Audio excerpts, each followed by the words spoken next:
कैसे हैं? आशा करता हूँ कि बहुत अच्छे होंगे और जैसे कि आप लोग को मालूम है कि सीटेट परीक्षा जो आप लोगों का आज 7 फरवरी का जो है समाप्त हो चुका है और जिनका भी पेपर कल 8 फरवरी को होने जा रहा है, ठीक है? उनके लिए मैंने पहले भी बताया था कि आज के जिस तरीके के प्रश्न जिन टॉपिकों से पूछे जाएँगे, हम आपको शाम में एक ऐसा क्लास देंगे जहाँ से 100% आपके एग्ज़ाम हॉल में प्रश्न आएगा ही आएगा। तो उस क्लास को हम लोग लेकर आ चुके हैं। आप लोगों से रिक्वेस्ट रहेगा कि आप इन जितने भी प्रश्न मैं आपको देने वाला हूँ, 100% ये प्रश्न आपके एग्ज़ाम हॉल में आएगा, तो इसको आप बेहतर तरीके से देख लेना। जो भी मेरे दोस्त 8 फरवरी को जो है पेपर में बैठने वाले हैं, उनके लिए ये 100% जो है सिलेक्शन वाली क्लास है, तो आप कहीं से भी इस प्रश्न को मिस मत करिए और पूरा का पूरा प्रश्न जो है याद कर लीजिएगा, ठीक है? 1 बार 2 बार इसको एग्ज़ाम हॉल में जाने से पहले अगर आप पढ़ लेते हो, तो आप आसानी से इस प्रश्न को क्रैक कर सकते हो। क्योंकि देखिए आज के जो है अगर आपने 7 फरवरी के पेपर को नहीं देखा है तो मेरे यूट्यूब चैनल पे जाइएगा, वहाँ पे जो है आपको क्लास मिल जाएगा, जहाँ पे मैंने बताया हुआ है कि किस तरीके के जो है पेपर आज के हुए हैं, उसको सॉल्व भी कराए गए हैं। तो आपको आइडिया लग जाएगा और ख़ास करके इस प्रश्न को देख लीजिए क्योंकि जिन-जिन टॉपिकों से आज के प्रश्न पूछे गए थे दोनों ही शिफ्ट में, उसको मैंने अच्छे तरीके से देखते हुए उन टॉपिकों के ही बेहतरीन जो बहुत इम्पोर्टेंट प्रश्न है उसको रखा हुआ है क्योंकि प्रश्न उसी लेवल का उसी तरीके का आएगा, ये भी जान लीजिए। तो फटाफट से इस क्लास को स्टार्ट करते हैं। ज़्यादा समय हम लोग नहीं लेंगे, केवल और केवल प्रश्नों को सॉल्व करेंगे क्योंकि हम लोगों के पास ज़्यादा समय है नहीं, ठीक है? तो क्लास को लाइक करके चैनल को सब्सक्राइब ज़रूर कर लीजिएगा क्योंकि इस तरीके के जो क्लास है, हम आपको डेली ही प्रोवाइड करेंगे। बिल्कुल, बिल्कुल। तो पहले प्रश्न देखिएगा यहाँ पे पहला प्रश्न है कि लियो अ, वाइगोस्की के अनुसार बच्चे अपने से बेहतर जो है क्षमता वाले व्यक्ति की मदद से जो कार्य कर पाते हैं उस क्षेत्र को क्या कहते हैं? तो देखिए उस क्षेत्र को जो है आप लोग को याद रखना है। उसे कहते हैं हम लोग समीपस्थ विकास का क्षेत्र यानी कि जेडपीडी। जेडपीडी समीपस्थ विकास का क्षेत्र ऑप्शन नंबर बी जो है आप लोगों को याद रखना है। अच्छे से मैं 2-2 बार प्रश्नों को पढ़ दूँगा ताकि आपको ये प्रश्न क्लास में ही याद हो जाएँ, ठीक है? सारे के सारे प्रश्न आपको क्लास में ही याद हो जाएँगे। दूसरा प्रश्न है आप लोगों के सामने कि जीन पियाजे के अनुसार अहम केंद्रित सोच किस अवस्था की जो है विशेषता है? बिल्कुल यही लेवल के प्रश्न आए थे आप लोगों के एग्जाम हॉल में। अगर आपको इस तरीके के प्रश्न सॉल्व करना आता है तो समझिए आप आसानी से प्रश्न को निकाल लेंगे। एक बार इसको अच्छे तरीके से ध्यान से जो है एक बार आप देख लीजिए क्लास को। पूर्व संक्रियात्मक जो है अवस्था आप लोगों का राइट उत्तर है ऑप्शन नंबर बी, पूर्व जो है संक्रियात्मक अवस्था। अगला प्रश्न आपके सामने है एनईपी 2020 के अनुसार कक्षा 1 से 3 तक की जो है शिक्षा को क्या कहा जाता है? नैप 2020 के अनुसार कक्षा 1 से 3 साल की शिक्षा को क्या 3 साल की जो है शिक्षा को क्या कहा जाता है शिक्षक को? तो जिन्होंने बताया है तीसरे नंबर प्रश्न का राइट उत्तर ईसीसीई, तो बिल्कुल राइट उत्तर है ईसीसीई। अगला प्रश्न आपके सामने है कोहल वर्ग के अनुसार सजा और अ, आज्ञाकारिता नैतिकता का कौन सा स्तर है? पूछा गया है कोहल वर्ग के अनुसार सजा और आग- आज्ञाकारिता नैतिकता का कौन सा स्तर है? Question number 4। चौथे नंबर प्रश्न की बात की जाए तो जिन्होंने बताया है पूर्व पारंपरिक ऑप्शन नंबर ए, तो बिल्कुल ही आपका राइट उत्तर है ऑप्शन नंबर ए। नेक्स्ट प्रश्न आपके सामने है कि एक समावेशी कक्षा में शिक्षक को क्या करना चाहिए? एक समावेशी कक्षा में शिक्षक को क्या करना चाहिए? क्वेश्चन नंबर 5वां आप लोगों से पूछा गया है। फटाफट से आप लोगों को अगर प्रश्न मालूम है तो उत्तर बताने की कोशिश करेंगे। किसी भी प्रश्न का उत्तर आपको मालूम है तो फटाफट से कमेंट बॉक्स में बताते चलिए। व्यक्तिगत विभिन्नताओं का सम्मान करना और जो है लचीलापन अपनाना। अगला प्रश्न आपके सामने है, देखिएगा अब फटाफट से वन लाइनर भी क्वेश्चन रखे हैं, ऑब्जेक्टिव टाइप सब मिक्स रखे हैं, ठीक है, ताकि हम लोग ज़्यादा से ज़्यादा प्रश्नों को सॉल्व कर सकते हैं, क्योंकि देखिए हम लोग को ज़्यादा से ज़्यादा प्रश्नों को यहाँ पे सॉल्व करना है तो ही यहाँ पे बेहतर होगा, ठीक है। फटाफट से देखिए, डिसलेक्सिया किससे संबंधित जो है विकार है? डिसलेक्सिया किससे संबंधित विचार है? तो आपको याद रखना है पठन से। पठन जो है आप लोगों को ऑप्शन में दिखेगा, वहां पे आप लोगों को क्लिक कर देना है, ठीक है, टिक कर देना है। अगला जो है आप लोगों को है कि डिस्ग्राफिया किससे संबंधित है? डिस्ग्राफिया किससे संबंधित है, ये भी प्रश्न आप लोगों से एग्जामिनर पूछेगा, ठीक है। तो आप लोगों को बताना है लेखन से, ठीक है। लेखन जो है आप लोगों को याद रखना है। अगला प्रश्न आप लोगों के सामने है कि बुद्धि का जो है बहुबुद्धि सिद्धांत किसने दिया? बुद्धि का बहुबुद्धि सिद्धांत किसने दिया? आप लोग को बताना है। क्वेश्चन नंबर 8वें का जो है राइट उत्तर क्या होने वाला है? क्वेश्चन नंबर 8, तो आपको याद रखना है कि गार्डनर हावर्ड गार्डनर जो है आप लोग को याद रखना है। अगला प्रश्न है कि लर्निंग बाय डूइंग यानी कि करके सीखना का समर्थन किसने किया? करके सीखना का जो है समर्थन किसने किया? तो जॉन डेवी। जॉन डेवी जो है आप लोग को याद रखना है। बिल्कुल, ये सारे के सारे प्रश्न बहुत ज्यादा इंपॉर्टेंट प्रश्न है, ठीक है। एनसीएफ 2005 के अनुसार शिक्षक की जो है भूमिका क्या है? एनसीएफ 2005 के अनुसार शिक्षक की भूमिका क्या है? फटाफट से आप लोग को याद रखना है, सुविधा दाता। सुविधा दाता जो है आप लोग को याद रखना है। क्वेश्चन में आप लोगों को जहां पे भी दिखेगा सुविधाजनक ऑप्शन में आप लोगों को लगा देना है, सुविधा दाता। देखिए अगला प्रश्न है, यहाँ पे गणित शास्त्र से कह रहा है कि वेन हीले के अनुसार ज्यामितीय के किस स्तर पर बच्चा आकृतियों को वर्गीकृत करता है? और आप लोगों से एक बात बता दूं कि आपका जो है सुबह में कल जो है 8 फरवरी को जो आपका पेपर है, जिनका जिनका भी, तो सुबह में एक क्लास आपके लिए हम प्रोवाइड करेंगे 5 AM पे सुबह के।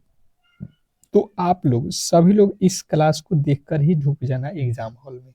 ज़्यादा मैं नहीं कहूँगा, इसके बारे में आप समझ सकते हैं।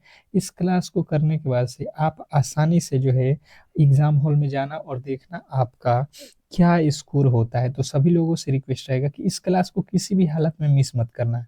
आप बिल्कुल ही उस क्लास को देखकर ही जाना। चैनल को सब्सक्राइब करके बेल आइकन दबा देना ताकि नोटिफिकेशन आप तक पहुंच जाए, ठीक है। तो जिन्होंने बताया है क्वेश्चन नंबर 11वें का राइट उत्तर स्तर 1, तो बिल्कुल राइट उत्तर है। अगला प्रश्न आप लोगों के सामने है कि जो है गणित में एबेक्स का प्रयोग मुख्य रूप से क्या सिखाने के लिए किया जाता है? गणित में एबेक्स का प्रयोग मुख्य रूप से क्या सिखाने के लिए किया जाता है? क्वेश्चन नंबर 12वें नंबर प्रश्न का राइट उत्तर जिन्होंने बताया है यहाँ पे स्थानीय मान और गिनती, तो बिल्कुल राइट उत्तर है स्थानीय मान और गिनती। नेक्स्ट प्रश्न आपके सामने देखिएगा, गणित की आकृति कैसी होती है? जो गणित होती है इसकी आकृति कैसी होती है? तो आपको याद रखना है कि जो गणित की आकृति होती है वो होती है तार्किक। अगला प्रश्न आपके सामने है कि गणित में त्रुटियां का क्या महत्व है? गणित में त्रुटियां का क्या महत्व है? Question number 14। तो जब भी आपसे ये पूछेगा तो आपको बताना है ये बच्चों की जो है सोच को समझने में मदद करती है। क्वेश्चन नंबर 14 का राइट उत्तर आपको ये देखना है। एनसीएफ 2023 के अनुसार प्राथमिक स्तर पर गणित का जो है मुख्य लक्ष्य क्या है? एनसीएफ 2003 के अनुसार प्राथमिक स्तर पर गणित का जो है मुख्य लक्ष्य क्या है? तो गणितीयकरण की क्षमता विकसित करना। अगला प्रश्न आप लोगों से देखिएगा, स्लॉथ के बारे में कौन सा जो है कथन सही है? स्लॉथ के बारे में कौन सा कथन सही है? ये प्रश्न आप लोगों से पूछा गया है। तो बात किया जाए तो आपको राइट उत्तर यहाँ पे याद रखना है कि स्लॉथ के बारे में जो है, यह भालू जैसा दिखता है और दिन में लगभग 17 घंटे पेड़ पर उल्टा जो है लटक कर सोता है। देखिएगा, अगला प्रश्न आपके सामने है कि जो है झूम खेती भारत के किस क्षेत्र में प्रचलित है? झूम खेती भारत के किस क्षेत्र में प्रचलित है? देखिएगा, आप लोगों से जैसा वादा किया था कि शाम में आपको क्लास लाऊंगा और आपको 100% यहाँ से प्रश्न देखने को मिलेगा, तो आपके लिए तो हमने काम कर दिया आपके अनुसार। तो आपका भी दायित्व बनता है कि इस क्लास को ज़्यादा से ज़्यादा लाइक करें, शेयर करें और हमारे चैनल को सब्सक्राइब करें, ठीक है? क्योंकि आपके लिए हमने इतना मेहनत किया है, तो आपको भी हमारा बिल्कुल सपोर्ट करना चाहिए, ठीक है? तो उत्तर पूर्वी भारत आप लोगों को याद रखना है, जैसे मिजोरम। अगला प्रश्न आप लोगों को याद रखना है कि नीचे दिए गए कौन से राज्य अरब सागर की जो है सीमा पर स्थित है? नीचे दिए गए कौन से राज्य अरब सागर में स्थित है? क्वेश्चन आपके सामने है 18। 18वें नंबर प्रश्न का राइट उत्तर फटाफट से आप लोगों को बताना है। तो 18वें नंबर प्रश्न का राइट उत्तर हो जाएगा कर्नाटक, केरल और गुजरात। कर्नाटक, केरल और गुजरात आपकी बिल्कुल राइट उत्तर है। ऑप्शन नंबर जो है आप लोगों के सामने 18। 18वें नंबर प्रश्न का जो राइट उत्तर है जो है आप लोगों को याद रखना। अगला प्रश्न है कि मधुबनी पेंटिंग किस राज्य से संबंधित है? मधुबनी पेंटिंग किस राज्य से संबंधित है? बहुत इंपॉर्टेंट है आप लोगों के लिए। मैंने जो रामबाण प्रश्न दिया है इसको कहीं से भी आप लोग रट लो, ठीक है? किसी भी तरीके से 2 बार 3 बार देख लो, 100% ये प्रश्न छपेगा, ठीक है? तो ये बिहार में है मधुबनी, याद रखना है। ब्रेल लिपि कितने बिंदुओं पर जो है आधारित होती है? ब्रेल लिपि कितने बिंदुओं पर आधारित होती है, ये आप लोगों से पूछा गया है। तो आपको याद रखना है 6 बिंदु, ठीक है? फटाफट से हम लोग करते हैं प्रश्नों को।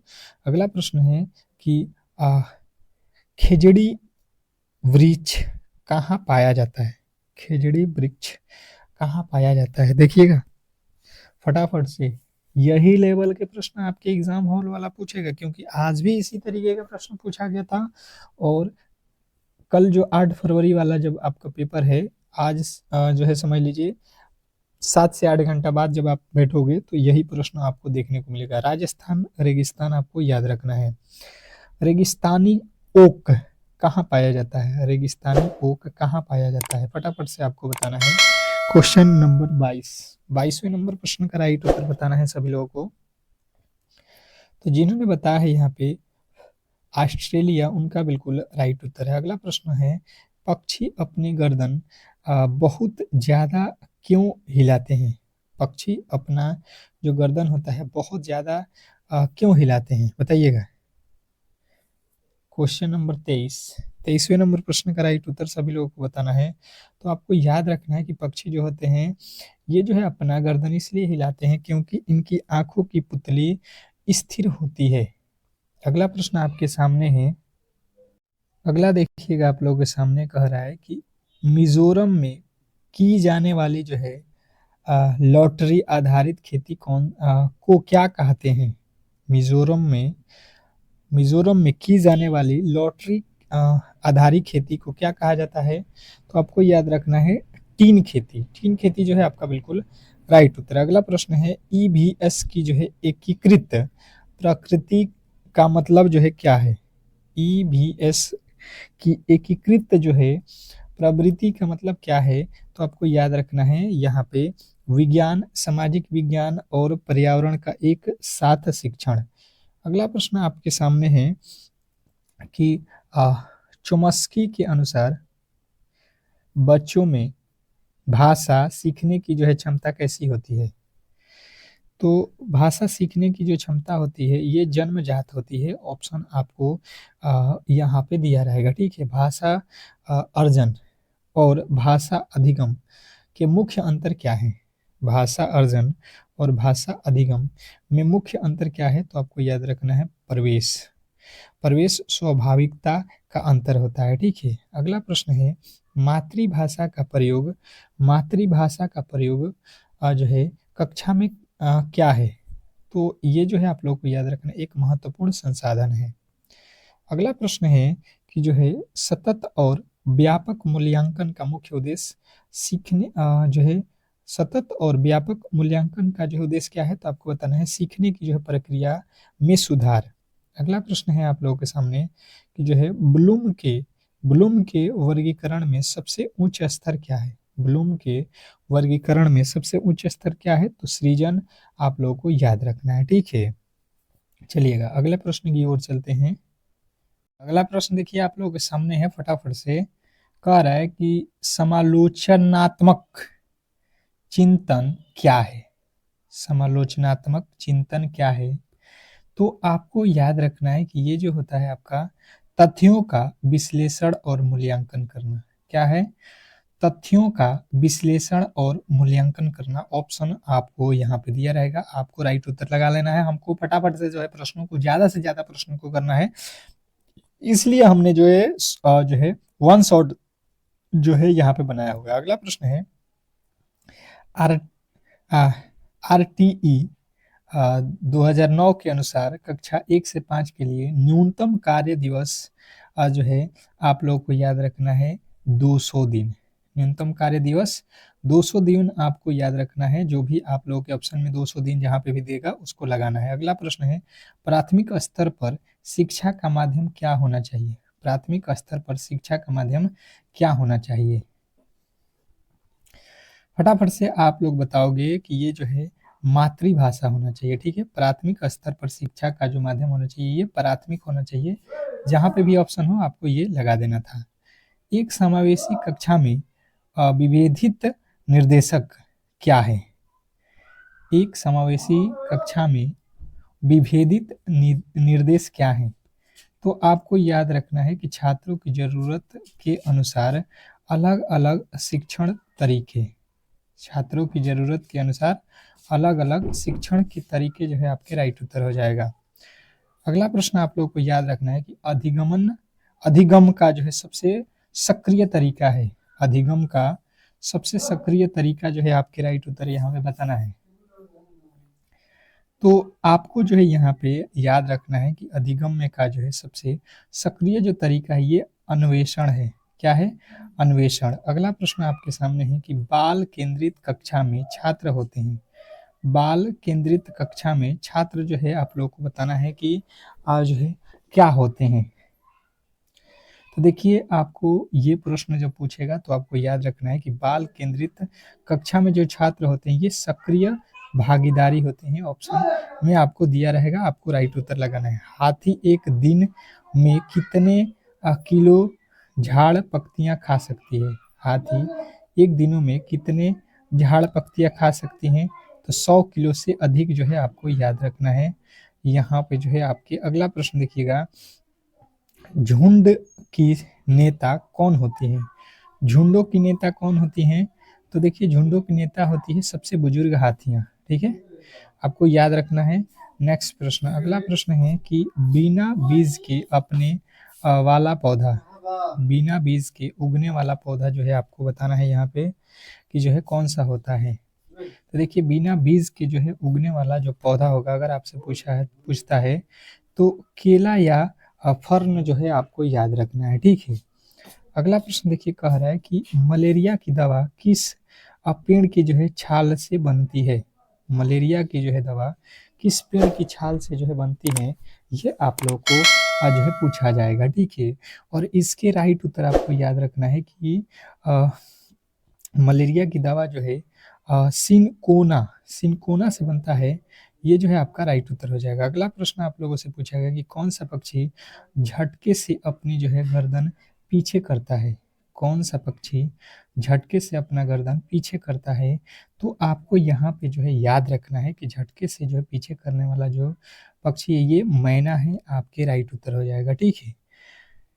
अगला प्रश्न आपको याद रखना है, बहुत बेहतरीन है कि कौन सा जो है पक्षी अपनी जो है गर्दन काफी हद तक जो है पीछे घुमा सकता है? फटाफट से आपको बताना है। और एक बार सभी लोगों से रिक्वेस्ट करूंगा कि जो भी मेरे दोस्त मेरे क्लास को देख रहे हैं तो कम से कम यार आपके लिए हम इतना मेहनत किए हैं तो आपका भी दायित्व तो बनता है कि इस क्लास को लाइक करें और चैनल को सब्सक्राइब जरूर करें, ठीक है। तो उल्लू जिन्होंने भी बताया है उनका बिल्कुल राइट उत्तर है, ठीक है। अगला प्रश्न आपसे है, पश्मीना शाल कितने स्क्वाट्रो के बराबर जो है गर्म होता है? पश्मीना शाल कितने जो है स्वेटरों के बराबर गर्म होता है? तो 6 स्वेटरों के। देखिए एक प्रश्न है कि बाघ अंधेरे में अ, हमसे कितने गुना जो है बेहतर देख सकता है? देखिए जो बाघ होते हैं वो अंधेरों में भी देख लेते हैं, क्योंकि वो, आपको मालूम है कि सबसे खतरनाक जानवर है जिससे वो शिकार करते हैं, ठीक है। ये तो आप लोगों को फैक्ट मालूम ही होगा। तो बाघ जो है आप लोगों को याद रखना है 6 गुना जो है हमसे बेहतर अंधेरों में देख सकते हैं। आप समझ सकते हैं कि जो है अंधेरा में भी वो कितना बेहतर देखेंगे। अगला देखिए आप लोगों से पूछेगा कि नींबू साधारण पानी में अ, डूब जाता है, लेकिन नमकीन पानी में तैरता है, क्यों? आप देखोगे कि नींबू जो होता है, नींबू साधारण पानी जो होगा, नॉर्मल पानी, उसमें जो है डूब जाता है, लेकिन जो नमकीन पानी होगा जो है उसमें वो तैरने लगता है, ऊपर हो जाएगा। तो इसका कारण बताएंगे हम लोग कि नमकीन पानी का जो है घनत्व अधिक होता है। नमकीन जो पानी होगा उसका घनत्व क्या होगा, डेंसिटी अधिक हो जाएगा, जिसके कारण जो है यहाँ पे ये जो है हमें देखने को मिलता है। अगला प्रश्न आपको याद रखना है कि प्राथमिक स्तर पर अ, आकलन का सबसे अच्छा तरीका है। प्राथमिक स्तर पर आकलन का सबसे अच्छा जो तरीका है क्या है? बताइएगा यहाँ पे आप लोग कि जो है प्राथमिक स्तर पर जो है आकलन का सबसे अच्छा तरीका जो है क्या होता है? तो पोर्टफोलियो पोर्टफोलियो। अगला प्रश्न आपके सामने है कि त्रिभाषा सूत्र किसने दिया? त्रिभाषा सूत्र किसने दिया? ये आप लोगों से पूछा गया है, बताएंगे सभी लोग। त्रिभाषा सूत्र किसने दिया? फटाफट से आपके राइट उत्तर आना चाहिए। जो है कोठारी आयोग ने। कोठारी आयोग जो है आपके राइट उत्तर हो जाएगा। अगला प्रश्न है उपचारात्मक शिक्षण कब किया गया? उपचारात्मक शिक्षण कब किया गया? क्वेश्चन आपके सामने आज है 48वें नंबर प्रश्न का राइट उत्तर आपको याद रखना है कि जो है कठिनाइयों की जो है पहचान के बाद, कठिनाइयों की पहचान के बाद जो है आप लोग को याद रखना है। अगला प्रश्न है कि निंदनात्मक परीक्षण क्यों किया जाता है? निंदात्मक परीक्षण क्यों किया जाता है? फटाफट से आपको बताना है यहाँ पे। तो देखिएगा निंदात्मक परीक्षण जो है आप लोग को याद रखना है कि सीखने में कमी को जानने के लिए, सीखने में कमी को जानने के लिए आपका राइट उत्तर हो जाएगा। अगला प्रश्न है शिक्षण की जो है आगमन विधि का जो है सूत्र है। शिक्षण के आगमन विधि का सूत्र क्या है? शिक्षण के आगमन विधि का जो है सूत्र क्या होता है? तो उदाहरण से आपको यहाँ पे उदाहरण की ओर ले चलते हैं आपको। अब देखिए आपका अगला प्रश्न है कि लिंग हुए फेन किस देश या क्षेत्र का एक प्रसिद्ध जो है पकवान है जो सांप के मांस से बनाया जाता है? लिंग हु फेन किस देश या क्षेत्र का एक प्रसिद्ध जो है पकवान है जो सांप के मांस से बनाया जाता है? तो जिन्होंने यहाँ पे बताया है 51वें नंबर प्रश्न का राइट उत्तर आप लोगों का, तो जिन्होंने बताया है यहाँ पे 51वें नंबर प्रश्न का राइट उत्तर हांगकांग, तो बिल्कुल राइट उत्तर है हांगकांग, ऑप्शन नंबर बी। अगला प्रश्न आपके सामने है कि जो है नीचे दिए गए कथन में से हाथियों के झुंड के बारे में सही कथन चुनिए। नीचे दिए गए कथनों में से हाथियों के झुंड के बारे में सही कथन जो है आप लोगों को बताना है। तो आप लोगों को याद रखना है कि हाथियों के जो झुंड है ये आप लोगों को यहाँ पे हाथियों के झुंड में केवल हाथियां और 14 से 15 वर्ष के बच्चे ही रहते हैं। अगला झुंड की सबसे बुजुर्ग हाथियां ही पूरे झुंड की नेता होती हैं। ये दोनों के दोनों बात सही है, तो आपको लगाना है कि सी और पहला और दूसरा दोनों ही सही है, ऑप्शन नंबर सी। अगला प्रश्न आप लोगों से है कि माउंट एवरेस्ट किस देश का भाग है और कहाँ इसे कहा जाता है? माउंट एवरेस्ट किस देश का भाग है और वहाँ इसे क्या कहा जाता है? देखिए, बात की जाए माउंट एवरेस्ट के बारे में तो आप लोग को याद रखना है कि ये माउंट एवरेस्ट जो है नेपाल में है और इसे नेपाल में कहा जाता है सागर माथा। ऑप्शन नंबर बी जो है आप लोग का राइट उत्तर है, सागर माथा ये नेपाल में है। माउंट एवरेस्ट जो कि दुनिया की सबसे ऊंची पहाड़ है। अगला प्रश्न आप लोगों से पूछेगा कि निम्नलिखित में से कौन सा समूह मच्छरों द्वारा फैलने वाले रोगों का है? निम्नलिखित में से कौन सा समूह मच्छरों द्वारा जो है फैलने वाला रोगों का है? 54 नंबर प्रश्न पे आ चुके हैं और बात किया जाए 54वें नंबर प्रश्न का राइट उत्तर, तो जिन्होंने बताया है यहाँ पे मलेरिया, डेंगू, चिकनगुनिया, तो बिल्कुल राइट उत्तर है। अगला प्रश्न आपके सामने है कि जो है नीचे दिया गया कौन सा एक पौधा नाइट्रोजन की कमी की पूरा करने के लिए कीड़ों का जो है शिकार करता है? नीचे दिए गए कौन सा पौधा नाइट्रोजन की कमी को पूरा करने के लिए कीड़ों का जो है शिकार करता है? Question number 55। 55वें नंबर प्रश्न का राइट उत्तर आपको याद रखना है, चटपटी। चटपटी आपका राइट उत्तर, ऑप्शन नंबर बी। अगला प्रश्न आप लोगों से यहाँ पे पूछेगा कि वेन हीले के अनुसार कब बच्चा विभिन्न आकृतियों के बीच संबंधों को समझने लगता है, तो वह किस स्तर पर होता है? तो आप लोगों को याद रखना है कि ये जो आप लोग का राइट उत्तर रहेगा ये 2 स्तर पे रहेगा, तो समझने लगेगा, ऑप्शन नंबर सी। अगला प्रश्न आपके सामने है कि 2/3 1/6 का मान ज्ञात करें। मैथ के प्रश्न बिल्कुल सिंपल पूछा जा रहा है, ठीक है। अगर आपको थोड़ा बहुत जो है जोड़ घटाव आता है तो इजीली आप कर सकते हैं, ठीक है। बिल्कुल इसका लॉसा निकालोगे कितना हो जाएगा, 6 6 3 के पहाड़ा में 6, 2 मर्त में तो 2 दूना का 4, 6 के पहाड़ा में 1 मर्त में 1 पहाड़ा 1, 4 1 5/6 जो है आपका बिल्कुल राइट उत्तर है, ऑप्शन नंबर जो कि सी में दिया गया है, ठीक है। आशा करता हूँ कि आप बिल्कुल समझ रहे होंगे, ठीक है। अगला प्रश्न देखिएगा, एक वर्गाकार बगीचे का क्षेत्रफल यहाँ पे दिया गया है, इसका जो है एक भुजा की लंबाई आप लोगों से बताना है। आप लोगों को फिर से बता दूं कि सुबह के 5 AM पे एक क्लास मिलेगा आप लोगों को, उस क्लास को किसी भी एंगल से मिस मत करना, ठीक है, क्योंकि वो जो है क्लास रामबाण क्लास होगा, कहीं से भी आपको मिस नहीं करना है, ठीक है। तो देखिए यहाँ पे जो है क्षेत्रफल जो है यहाँ पे दिया गया है, तो इसकी एक भुजा की लंबाई पूछा गया है, तो आपको यहाँ से वर्ग का क्षेत्रफल यहाँ से लिख लो, भुजा स्क्वायर होता है, ठीक है। भुजा कितना दिया है 144 बराबर, यहाँ पे कितना दिया है, भुजा को लिख लो ए स्क्वायर, ये ए स्क्वायर यहाँ से हट के इधर रूट में चला जाएगा तो 144 का वर्गमूल 12, यानी कि जो भुजा आएगा आपका 12 जो है राइट उत्तर हो जाएगा, ठीक है। अगला प्रश्न आप लोगों से पूछेगा कि गणित में जियोबोर्ड का मुख्य उपयोग क्या सिखाने में किया जाता है? गणित में जियोबोर्ड का मुख्य उपयोग क्या सिखाने में किया जाता है? तो आपको याद रखना है कि ज्यामितीय आकृति की विशेषताएं।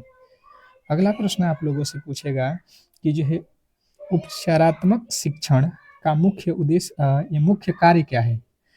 तो यहाँ पे जो है आप लोगों को मुख्य कार्य याद रखना है कि जो है सीखने में रह गई जो है कमियों को दूर करना।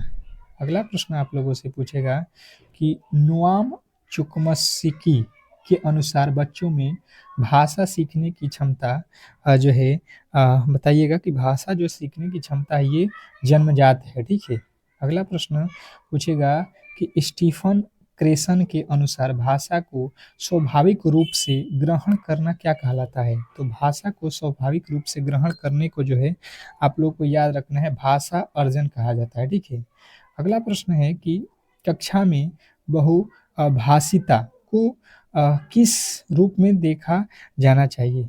कक्षा में बहुभाषा को किस रूप में देखना चाहिए? तो आपके राइट उत्तर बनेगा यहाँ पे एक संसाधन के रूप में, ठीक है। अगला प्रश्न है स्कैनिंग गठन कौशल का उपयोग तक किया जाता है जब तक पाठक, तो जब तक पाठक जो है आपको याद रखना है किसी विशिष्ट सूचना ढूँढना चाहता है।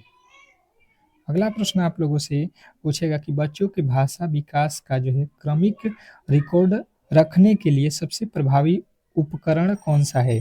तो आपको बताना है कि सबसे जो है उपकरण सही रहेगा यहाँ पे पोर्टफोलियो। अगला प्रश्न आप लोगों से पूछेगा कि कोहल वर्ग के अनुसार किस स्तर पर व्यक्ति सार्वभौमिक नैतिक सिद्धांता का जो है पालन करता है? तो आपका राइट उत्तर यहाँ पे बनेगा जो है उत्तर पारंपरिक पर। अगला प्रश्न है कि लेव बायो बायोक्सी के जो है सिद्धांत के पाड़ या मचान का क्या अर्थ है? तो यहाँ पे आपको याद रखना है, ये है सीखने के दौरान वयस्क द्वारा की गई अस्थायी जो है सहायता। अगला प्रश्न है कि पियाजे के अनुसार बच्चा किस अवस्था में संरक्षण और वर्गीकरण की जो है क्षमता विकसित कर लेता है? तो आपका राइट उत्तर यहाँ पे बनेगा मूर्त संक्रियात्मक के समय। अगला प्रश्न आप लोगों के सामने सृजनात्मक का संबंध मुख्य रूप से किससे है? तो सृजनात्मक का जो है मुख्य संबंध जो है आप लोगों को याद रखना है अपसारी चिंतन से। अगला प्रश्न आप लोगों के सामने है यहाँ पे कि समावेशी शिक्षा में बाधा मुख्य वातावरण का अर्थ क्या है? समावेशी शिक्षा में बाधा मुक्त वातावरण का अर्थ क्या है? तो आप लोगों को याद रखना है कि इसका मुख्य अर्थ है भौगोलिक और सामाजिक बाधाओं को दूर कर सभी को जो है भागीदार सुनिश्चित करना। तो इस तरीके से जो है आज के जो भी महत्वपूर्ण प्रश्न थे उसको हम लोगों ने कवर कर लिया है। तो आप लोगों को बता दूं कि 8 जो है फरवरी को जाने वाले इन सारे ही प्रश्नों को रट जाओ, ठीक है? और सुबह में 5 एम वाली क्लास किसी भी एंगल से मिस मत करना, ठीक है? आप लोगों को बता रहा हूँ। तो चलिए मिलते हैं नेक्स्ट क्लास में, तब तक के लिए धन्यवाद।